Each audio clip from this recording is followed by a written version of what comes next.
KaraokeBooks. Rilla of Ingleside. Lucy Maud Montgomery. Audiobook. Chapter 1. Glen, Notes, and Other Matters. It was a warm, golden cloudy, lovable afternoon. In the big living room at Ingleside, Susan Baker sat down with a certain grim satisfaction hovering about her like an aura. It was 4 o'clock, and Susan, who had been working incessantly since 6 that morning, felt that she had fairly earned an hour of repose and gossip. Susan just then was perfectly happy. Everything had gone almost uncannily well in the kitchen that day. Dr. Jekyll had not been Mr. Hyde, and so had not grated on her nerves. From where she sat she could see the pride of her heart, the bed of peonies of her own planting and culture, blooming as no other peony plot in Glen St. Mary ever did or could bloom, with peonies crimson, peonies silvery pink, peonies white as drifts of winter snow. Susan had on a new black silk blouse, quite as elaborate as anything Mrs. Marshall Elliott ever wore, and a white starched apron, trimmed with complicated crocheted lace fully 5 inches wide, not to mention insertion to match.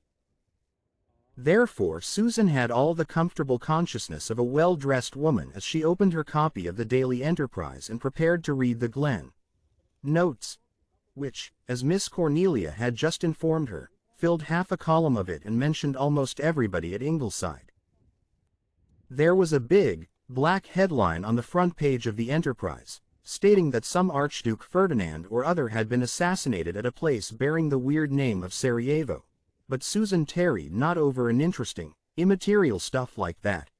She was in quest of something really vital. Oh, here it was.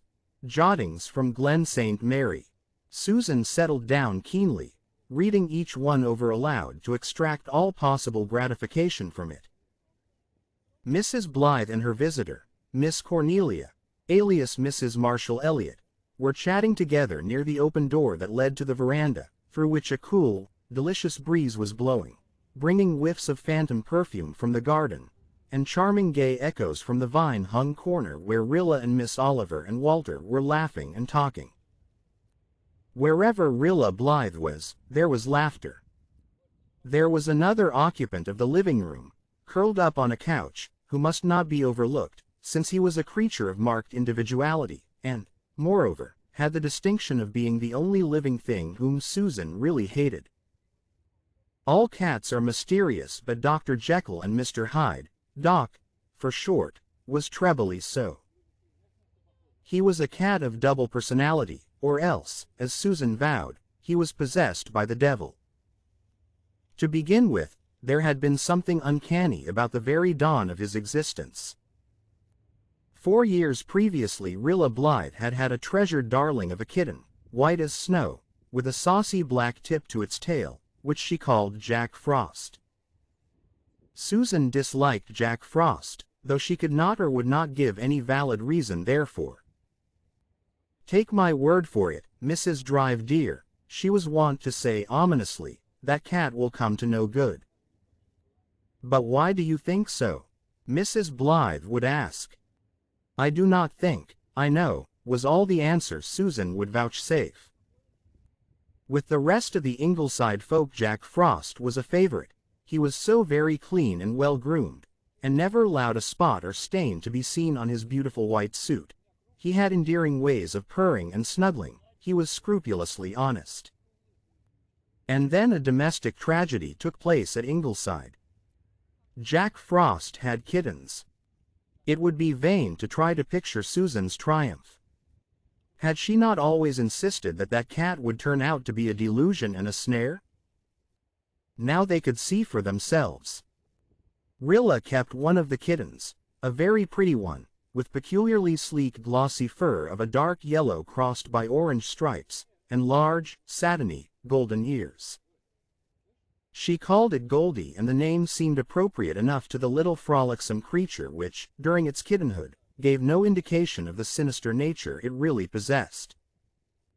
Susan, of course, warned the family that no good could be expected from any offspring of that diabolical Jack Frost. But Susan's Cassandra-like croakings were unheeded. The Blythes had been so accustomed to regard Jack Frost as a member of the male sex that they could not get out of the habit. So they continually used the masculine pronoun, although the result was ludicrous. Visitors used to be quite electrified when Rilla referred casually to Jack and his kitten, or told Goldie sternly, "Go to your mother and get him to wash your fur." "It is not decent, Mrs. Drive dear," poor Susan would say bitterly. She herself compromised by always referring to Jack as it, or the white beast, and one heart at least did not ache when it was accidentally poisoned the following winter. In a year's time, Goldie became so manifestly an inadequate name for the orange kitten that Walter, who was just then reading Stevenson's story, changed it to Dr. Jekyll and Mr. Hyde.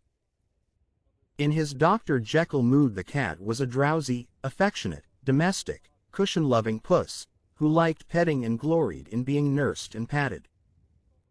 Especially did he love to lie on his back and have his sleek, cream-colored throat stroked gently while he purred in somnolent satisfaction. He was a notable purrer. Never had there been an Ingleside cat who purred so constantly and so ecstatically. "The only thing I envy a cat is its purr," remarked Dr. Blythe once, listening to Doc's resonant melody. "It is the most contented sound in the world." Doc was very handsome. His every movement was grace, his poses magnificent. When he folded his long, dusky ringed tail about his feet and sat him down on the veranda to gaze steadily into space for long intervals, the Blythes felt that an Egyptian sphinx could not have made a more fitting deity of the portal. When the Mr. Hyde mood came upon him, which it invariably did before rain or wind, he was a wild thing with changed eyes. The transformation always came suddenly. He would spring fiercely from a reverie with a savage snarl and bite at any restraining or caressing hand. His fur seemed to grow darker and his eyes gleamed with a diabolical light. There was really an unearthly beauty about him. If the change happened in the twilight, all the Ingleside folk felt a certain terror of him. At such times he was a fearsome beast, and only Rilla defended him, asserting that he was such a nice prowly cat. Certainly he prowled. Dr. Jekyll loved new milk. Mr. Hyde would not touch milk and growled over his meat. Dr. Jekyll came down the stairs so silently that no one could hear him. Mr. Hyde made his tread as heavy as a man's. Several evenings, when Susan was alone in the house, he scared her stiff, as she declared, by doing this.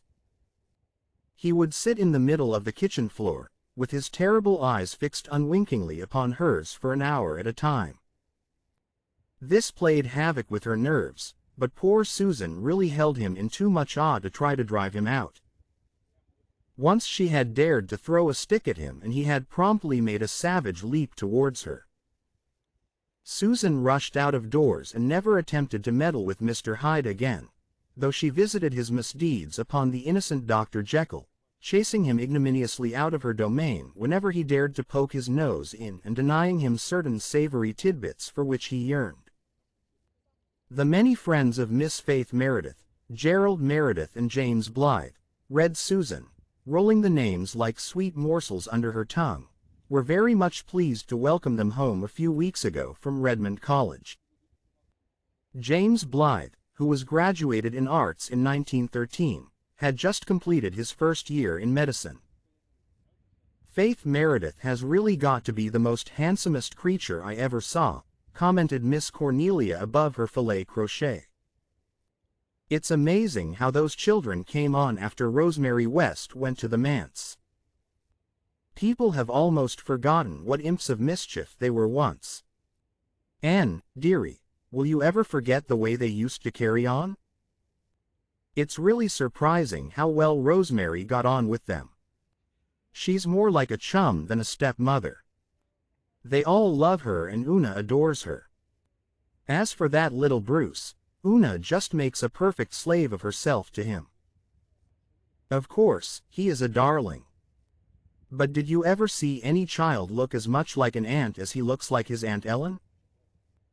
He's just as dark and just as emphatic.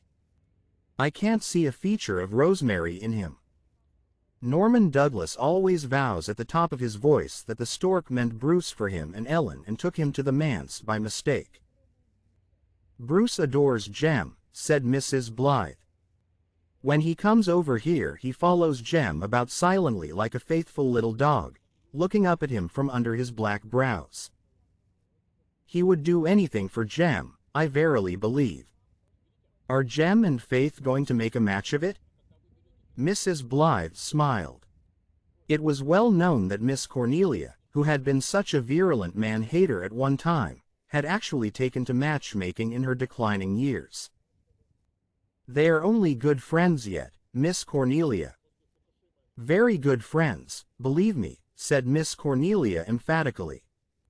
I hear all about the doings of the young fry. I have no doubt that Mary Vance sees that you do, Mrs. Marshall Elliott, said Susan significantly, but I think it is a shame to talk about children making matches. Children. Jem is 21 and Faith is 19, retorted Miss Cornelia. You must not forget, Susan, that we old folks are not the only grown-up people in the world. Outraged Susan, who detested any reference to her age, not from vanity but from a haunting dread that people might come to think her too old to work, returned to her notes. Carl Meredith and Shirley Blythe came home last Friday evening from Queen's Academy. We understand that Carl will be in charge of the school at Harbor Head next year, and we are sure he will be a popular and successful teacher. He will teach the children all there is to know about bugs, anyhow, said Miss Cornelia. He is through with Queen's now, and Mr. Meredith and Rosemary wanted him to go right on to Redmond in the fall. But Carl has a very independent streak in him and means to earn part of his own way through college. He'll be all the better for it. Walter Blythe, who has been teaching for the past 2 years at Lowbridge, has resigned, read Susan. He intends going to Redmond this fall. Is Walter quite strong enough for Redmond yet? Queried Miss Cornelia anxiously.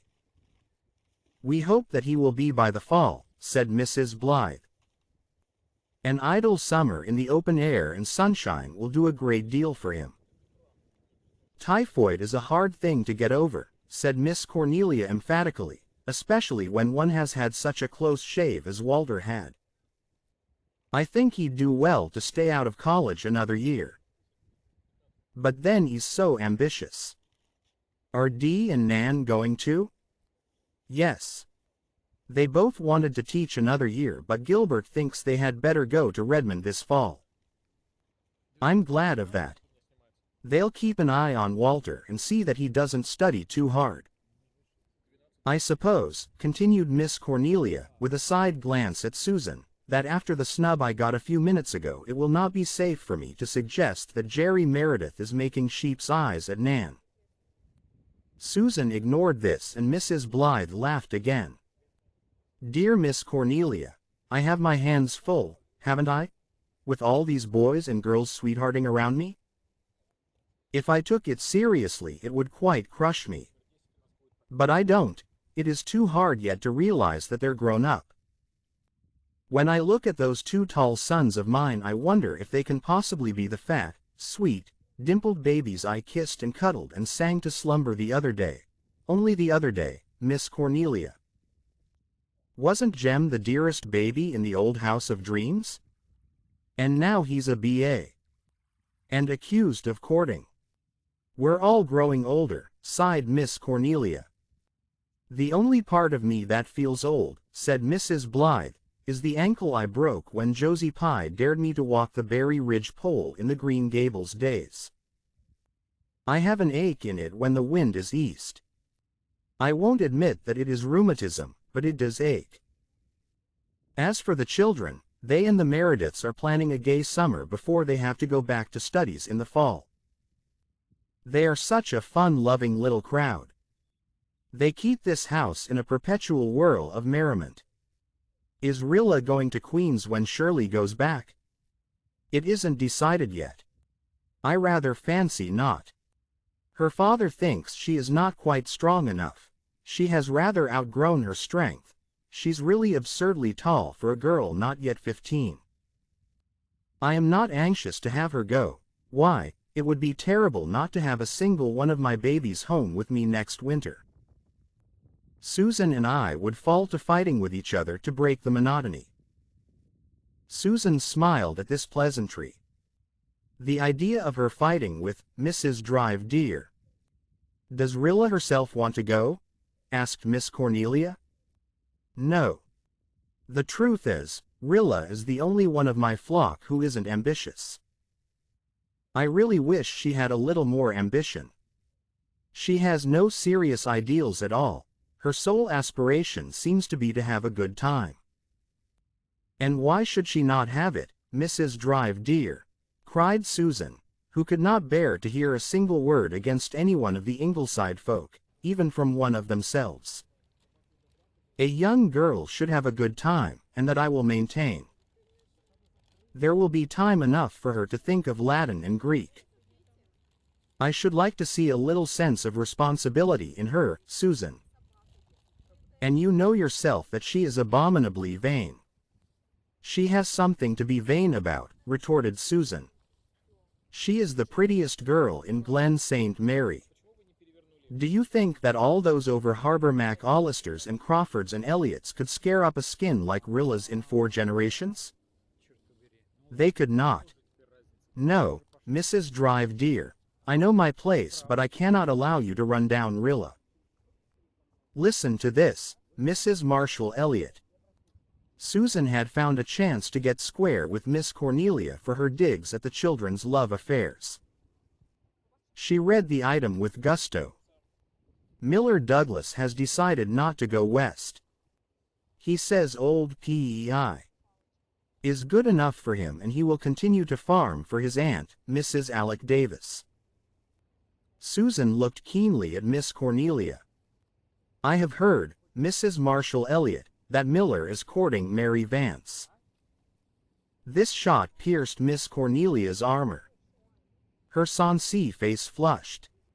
I won't have Miller Douglas hanging round Mary, she said crisply. He comes of a low family. His father was a sort of outcast from the Douglases. They never really counted him in. And his mother was one of those terrible Dylans from the Harbour Head. I think I have heard, Mrs. Marshall Elliott, that Mary Vance's own parents were not what you could call aristocratic. Mary Vance has had a good bringing up and she is a smart, clever, capable girl, retorted Miss Cornelia. She is not going to throw herself away on Miller Douglas, believe me. She knows my opinion on the matter and Mary has never disobeyed me yet.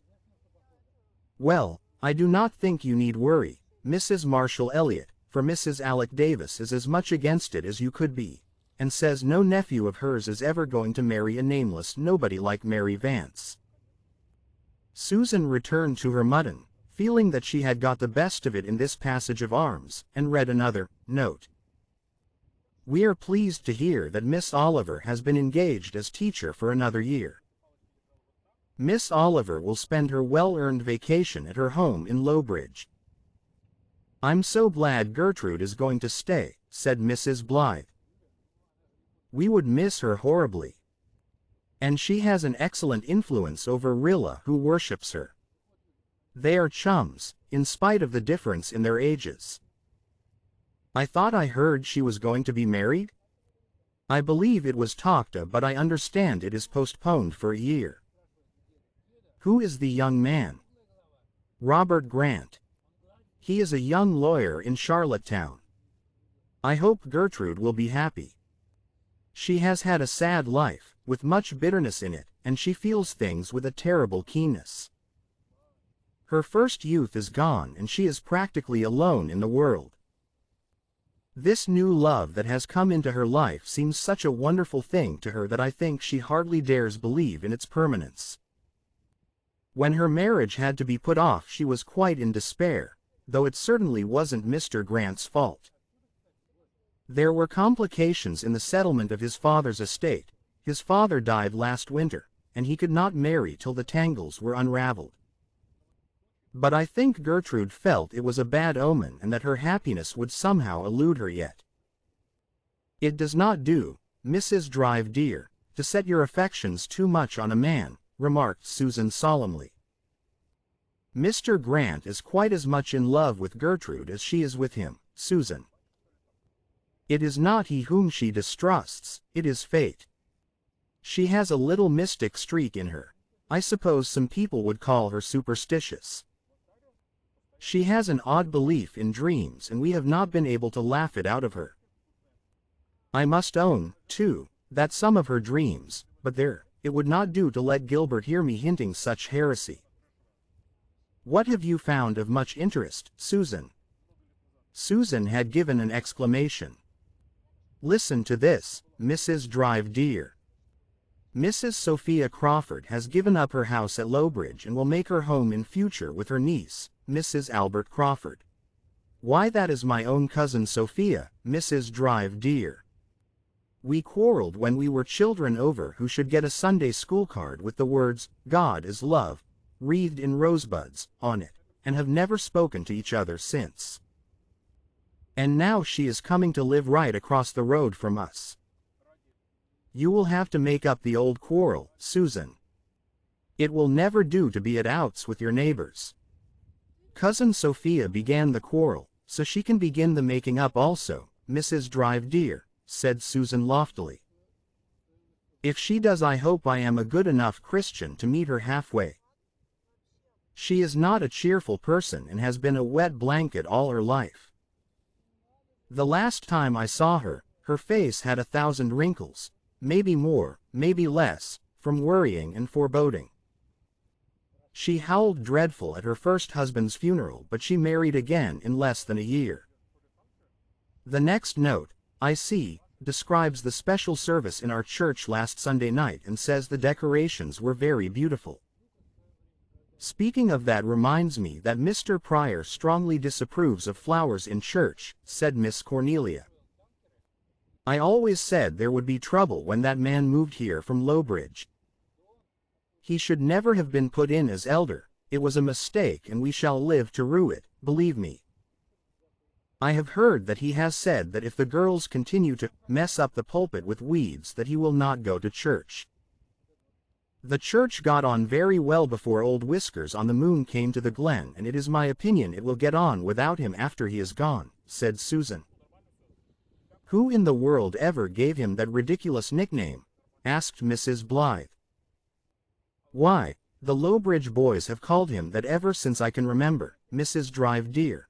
I suppose because his face is so round and red, with that fringe of sandy whisker about it. It does not do for anyone to call him that in his hearing, though, and that you may tie to. But worse than his whiskers, Mrs. Drive dear, he is a very unreasonable man and has a great many queer ideas. He is an elder now and they say he is very religious, but I can well remember the time, Mrs. Drive dear, 20 years ago, when he was caught pasturing his cow in the Lowbridge graveyard. Yes, indeed, I have not forgotten that, and I always think of it when he is praying in meeting. Well, that is all the notes and there is not much else in the paper of any importance. I never take much interest in foreign parts. Who is this Archduke man who has been murdered? What does it matter to us? Asked Miss Cornelia, unaware of the hideous answer to her question which Destiny was even then preparing. Somebody is always murdering or being murdered in those Balkan states. It's their normal condition and I don't really think that our papers ought to print such shocking things. The Enterprise is getting far too sensational with its big headlines. Well, I must be getting home. No, Anne dearie, it's no use asking me to stay to supper. Marshall has got to thinking that if I'm not home for a meal it's not worth eating, just like a man. So off I go. Merciful goodness, Anne dearie, what is the matter with that cat? Is he having a fit?